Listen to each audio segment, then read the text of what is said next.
Hello and नमस्कार।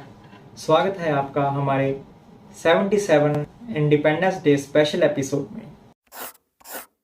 15 अगस्त 1947 एक नए राष्ट्र का जन्म हुआ जिसका नाम था भारत, जो पिछले कई सौ सालों की गुलामी की जंजीरों को तोड़कर आधुनिक विश्व की खुली हवा में अपने कदम रखने जा रहा था। वैसे देखा जाए तो ये कहानी बहुत लंबी है, लेकिन हम 19वीं सदी से इसकी शुरुआत करेंगे।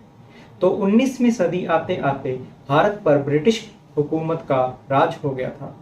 इस देश को गुलामी की बेड़ियों ने जकड़ रखा था। अंग्रेज भारतीयों पर दिन प्रतिदिन ज्यादा से ज्यादा अत्याचार कर रहे थे। हर ओर डर और सहम का वातावरण पैदा हो चुका था। लेकिन अंग्रेजों की इन मनमानी नीतियों के विरोध में भारत के कुछ युवा और कुछ लोग आगे आए ताकि वो इसका विरोध कर सकें और भारत को आजादी की ओर ले जा सकें। भारत की आजादी का आंदोलन कई चरणों में हुआ। यह आंदोलन स्थानीय लोगों के अहिंसक विरोध के प्रति अंग्रेजों की हिंसक प्रतिक्रियाओं के कारण हुआ था। यह भी देखा गया कि भारत के स्वतंत्रता संघर्ष में सामाजिक, सांस्कृतिक, धार्मिक और राजनीतिक और आर्थिक कारकों का मेल था, जिसने बाद में भारत में राष्ट्रवाद बढ़ाने का भी काम किया। महत्वपूर्ण आंदोलनों में से एक आंदोलन मंगल पांडे जी द्वारा 1857 में किया गया। इसका कारण था ब्रिटिश फौज के लिए बनने वाली कारतूस में गाय और सूअर के मांस की चर्बी का उपयोग होना। जैसे ही इस बात का भारतीय सैनिकों को पता चला, उन्होंने अंग्रेज सरकार के विरुद्ध विद्रोह शुरू कर दिया। यह विद्रोह इतना भयंकर था कि आधा भारत इसकी लपेट में आ गया था। अंग्रेजों ने इस विद्रोह को दबाने के लिए मंगल पांडे को सजाए मौत दे दी। इसके बाद अंग्रेजों ने भारतीयों पर और अत्याचार शुरू कर दिए। अंग्रेजों की ही कुछ मनमानी नीतियों जैसे डॉक्ट्राइन ऑफ लैप्से के कारण झांसी में भी रानी लक्ष्मीबाई ने विद्रोह शुरू कर दिया। लेकिन 1858 में अंग्रेजों ने झांसी पर विजय प्राप्त कर ली और रानी लक्ष्मीबाई युद्ध में वीर गति को प्राप्त हो गई। अंग्रेजों ने भारतीय अखबारों को कंट्रोल करने के लिए द वर्नाकुलर प्रेस एक्ट पास किया, जिसके तहत अब अखबारों में छपने वाले कोई भी आर्टिकल या कोई भी लेख का अंग्रेज सरकार या अंग्रेज हुकूमत के विरुद्ध नहीं छप सकते। अंग्रेज धीरे धीरे हर तरह से भारत पर अपना कब्जा जमाने में जुटे हुए थे। 19वीं सदी के अंत में भारत के कुछ नेता एक राष्ट्रीय ऑर्गेनाइजेशन बनाना चाहते थे ताकि वो अंग्रेजों द्वारा बनाई गई नीतियों के प्रति भारतीयों की आवाज को एक प्लेटफॉर्म दे सकें। 28 दिसंबर 1885 में एक British civil servant A.O. Hume और भारत के कुछ बड़े नेता जैसे दादा भाई नौरोजी, दिनशा वाचा ने INC यानी इंडियन नेशनल कांग्रेस की स्थापना की। इसका उद्देश्य था जल्द से जल्द भारत में अंग्रेजी राज को खत्म करना और स्वराज्य की स्थापना करना। भारतीय राष्ट्रवाद का पहला चरण मध्यम दर्जे का चरण या नरमपंथी चरण भी कहलाया जाता है। इसमें गोपाल कृष्ण गोखले, फिरोज शाह मेहता जैसे बड़े नेता थे। यह लोग ब्रिटिश हुकूमत के साथ मिलकर एक अच्छी सरकार की स्थापना चाहते थे ताकि भारतीयों को भी बराबर का हक मिल सके। विरोध के लिए इन्होंने प्रार्थना या याचिका या कोर्ट केस का मार्ग अपनाया था। लेकिन नरमपंथी तरीकों से मोह भंग होने के कारण कुछ लोग चरमपंथी तरीकों का उपयोग करने लगे, क्योंकि नरमपंथी लोगों की बात अंग्रेज नहीं मानते थे। इन लोगों ने याचिका की जगह आत्मनिर्भरता और रचनात्मक कार्य और स्वदेशी पर जोर दिया। 1905, 1906 और 1907 में कांग्रेस के अलग अलग सत्र हुए।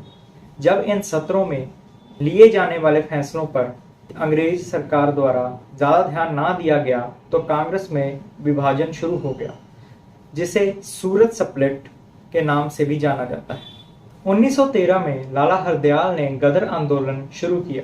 इन्होंने लोगों को जागरूक करने के लिए एक गदर पत्रिका तैयार की और उसकी नियमित छपाई शुरू की ताकि लोगों में जागरूकता आ सके और अंग्रेजों के विरुद्ध जो हमारी लड़ाई चल रही थी उसको और ज्यादा मजबूती मिल सके। 1916 में भारत में होम रूल आंदोलन की शुरुआत हुई। इसका नेतृत्व पहले एनी बसंत ने किया था, बाद में बाल गंगाधर तिलक जी ने इसकी कमान संभाली। इसके बाद गांधी युग का आरंभ हुआ। गांधी जी साउथ अफ्रीका से भारत आए और 1916 में उन्होंने साबरमती आश्रम की स्थापना की। पहले सत्याग्रह के रूप में उन्होंने चंपारण सत्याग्रह किया। गांधी जी अहिंसक तरीकों से भारत की आज़ादी में अपना योगदान दे रहे थे। वे बातचीत से भारत की आज़ादी का हल निकालना चाहते थे, लेकिन 1919 में अमृतसर के जलियांवाला बाग में जनरल डायर द्वारा किए गए भयंकर हत्याकांड के कारण कई लोगों ने अपनी जान गंवाई और इससे गांधी जी बहुत आहत हुए। 1920 में गांधी जी ने असहयोग आंदोलन की शुरुआत की, लेकिन चौरी चौरा में हुई हिंसा के कारण इसे स्थगित करना पड़ा। भारत के स्वतंत्रता आंदोलन में कुछ आजादी के ऐसे दीवाने थे जिन्होंने अपना सर्वस्व दांव पर लगा रखा था। उनमें से एक नाम था चंद्रशेखर आजाद, जिन्होंने कसम खा रखी थी कि चाहे कुछ भी हो जाए, अंग्रेजों के हाथ जिंदा नहीं पकड़ा जाना। 1928 में साइमन कमीशन बनाया गया, जो भारत में नए कानून बनाने के लिए संगठित किया गया था। इस कमीशन में एक भी भारतीय हिस्सा नहीं बनाया गया, इसलिए लाला लाजपत राय जी ने इसके विरोध में कई जुलूस निकाले और लोगों को जागरूक करने की कोशिश की। भगत सिंह जी भी इसका हिस्सा थे। अंग्रेजों ने इनके जुलूस पर लाठीचार्ज कर दिया, जिसमें लाला लाजपत राय जी की मृत्यु हो गई। भगत सिंह और उसके साथियों ने इसका बदला लेने की ठानी और एक ब्रिटिश ऑफिसर जेम्स ए सॉन्डर्स की हत्या कर दी।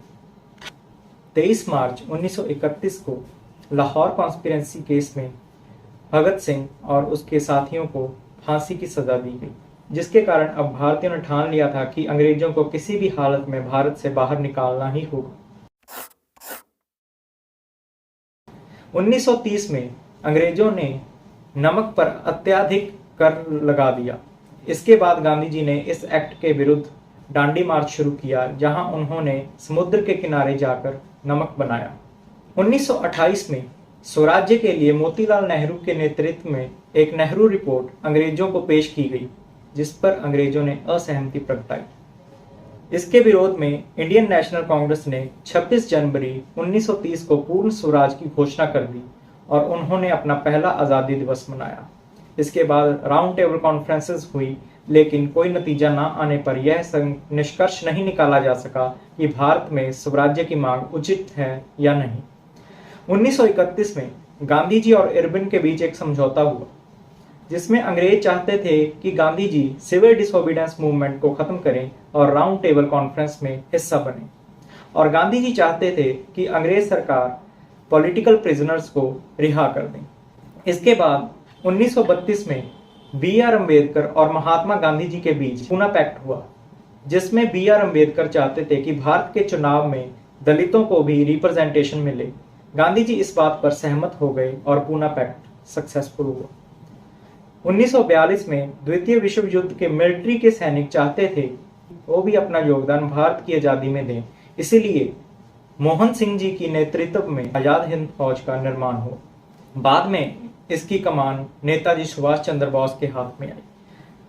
आजाद हिंद फौज ने भारत में राष्ट्रवाद बढ़ाने का बहुत अच्छा काम किया और अंग्रेजों को डरा कर रखा। 1942 में क्रिप्स मिशन बनाया गया ताकि भारत को एक डोमिनियन स्टेट बनाया जा सके, लेकिन अंग्रेजों की मंशा साफ ना होने के कारण यह फेल हो गया।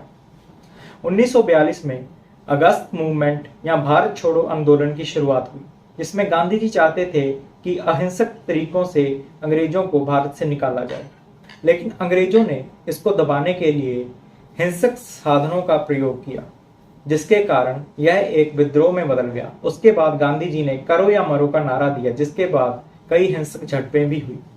1947 में फिर माउंटबेटन भारत आए और उन्होंने द माउंटबेटन प्लान दी, जिसके बाद 3 जून 1947 को इंडिपेंडेंस ऑफ इंडिया एक्ट 1947 पारित किया गया, जिसके द्वारा नेहरू जी के नेतृत्व में एक अंतरिम सरकार का गठन हुआ और माउंटबेटन आजाद भारत के पहले वायसराय बने। इस प्लान से दुनिया को 2 नए देश प्राप्त हुए, पहला भारत और दूसरा पाकिस्तान। आज हमारा देश 77वां स्वतंत्रता दिवस मनाने जा रहा है। इसके लिए आप सबको बहुत बहुत शुभकामनाएं।